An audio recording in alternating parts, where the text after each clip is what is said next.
Police সূর্যকে না ছাড়লে রূপা বলে, আমার বাবা নির্দোষ, কোনো অপরাধ করেননি। আপনারা তো পুলিশ, তাহলে বিগ বং রেস্টুরেন্টের সিসিটিভি ক্যামেরাটা চেক করে দেখুন না। আমার বাবা ড্রিঙ্ক করতেই পারে না, হয়তো কেউ আমার বাবাকে খাবারের মধ্যে মিশিয়ে দিয়েছে। তখন পুলিশ বলে, হ্যাঁ এটা ঠিক বলেছেন। সাক্ষ্যদীপ বলে, হ্যাঁ আমি ফুটেজটা এখনই আনার ব্যবস্থা করে। পুলিশ রূপার কাছে বলে যে, আপনারা কি কাউকে সন্দেহ করেন? তখন রূপা বলে, হ্যাঁ আমি একজনকে সন্দেহ করি। তখন দীপা বলে, হ্যাঁ আমরা যাকে সন্দেহ করছি সে হচ্ছে কুমার। এই কথাটা শুনে পুলিশ বলে, হ্যাঁ উনি তো কিছুদিন আগেই জেল থেকে ছাড়া পেয়েছেন। ওদিকে সোনা বলে, মা আমার খুব ভয় করছে, আমার বাবা ছাড়া পাবে তো?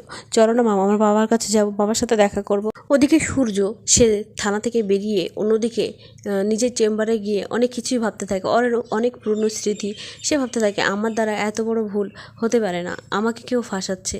সূর্য ডাক্তার হিসেবে ব্যর্থ, সেটা সবাই কিন্তু প্রমাণ করে দিয়েছে, কুমার প্রমাণ করে দিয়েছে। কিন্তু সূর্য এই কারণে আর ডাক্তারিটা করতে চায় না। সূর্য তাই রিজাইন করে দেয়। ওদিকে সূর্য সে একটা চিঠি লিখে যায় দীপা আর তার পরিবারের উদ্দেশ্যে। সে এই দেশ ছেড়ে অনেক দূরে চলে যাচ্ছে, সেটাই চিঠিতে লেখে। দীপা সেই চিঠিটা পড়ে অসুস্থ হয়ে পড়ে। রূপা তার মাকে সামলায় আর তার মায়ের হাত থেকে চিঠি নেয় আর পড়ে। সকলকে বলে, বাবা আমাদেরকে ছেড়ে অনেক দূরে চলে গেছে।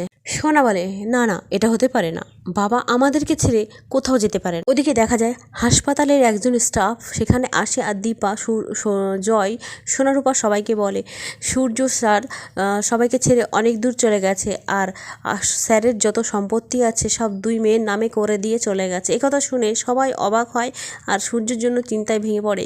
সোনা তো কান্না করতে থাকে, সোনাকে সামলানো মুশকিল হয়ে উঠেছে। ওদিকে সূর্য ফুটপাতে দাঁড়িয়ে থাকে বাসের অপেক্ষায়। বাস আসলে সেই বাসে উঠে বসে থাকে আর বলে, আমি কথা রাখতে পারলাম না দীপা, আপাতত আমি চলে যাচ্ছি। ওদিকে রূপা বলে, আমরা এতগুলো বছর পরে সবাই আবার এক হয়েছিলাম, আবার সবাই আলাদা হয়ে যাব?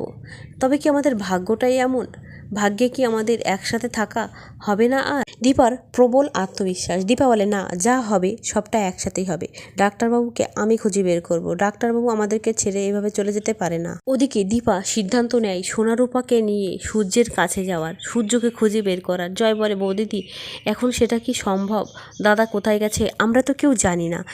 দীপা বলে, আমি কিন্তু এদিকটা তোমার ভরসায় ছেড়ে যাচ্ছি জয়, তুমি সবটা দেখে রাখবে। বন্ধুরা, সূর্য আর কোথাও নয়, দীপা যেই জায়গাটায় আগে থাকতো মানে কলকাতায়, সূর্য সেই জায়গাটায় ফিরে আসে। বাস থেকে নেমে সেই জায়গাটায় আসে আর বলে, এতগুলো বছর এই জায়গাটা অনেক চেঞ্জ হয়ে গেছে, এখানে দীপা আমাদের অনেক স্মৃতি রয়েছে। সূর্য সেই পুরনো জায়গায় হুদিয়ার বাড়িতে যায়। হুদিয়ার মেয়ে লালিকে দেখে সূর্য চিনতে পারে না, কিন্তু হুদিয়ার মেয়ে লালি সে সূর্যকে চিনে বলে, ডাক্তারবাবু তুই আমাকে চিনতে পারছিস না? তখন সূর্যর দেওয়া সেই উপহারটা লালি দেখালে লালিকে চিনে ফেলে সূর্য।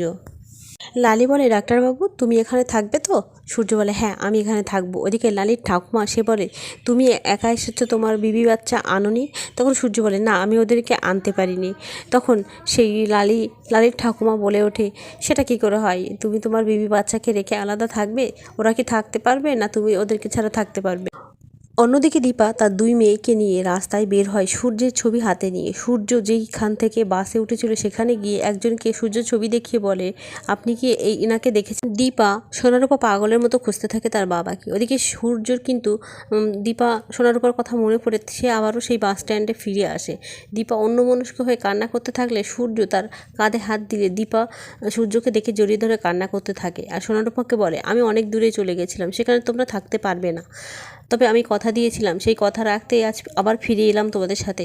আমরা যা কিছু হবে সব একসাথেই করব, একসাথে লড়বো। ওদিকে লালি বলে তার ঠাকুমাকে, ডাক্তারবাবু কখন বেরিয়েছে, এখনও তো উনি আসলেন না। তখনই সূর্য তার পুরো পরিবারকে নিয়ে সেখানে চলে আসে। ওদিকে লালির দাদি সূর্যকে বকতে থাকে যে, আগে থেকে বলবি না তোরা সবাই আসবি, তাহলে আমি খানা বানাতাম, এখন কিন্তু আমি আর খানা বানাতে পারবো না। তখন দীপা বলে, না না আপনি দেখিয়ে দেবেন, আমরা তো আছি, সবাই হাতে হাতে করে নেব।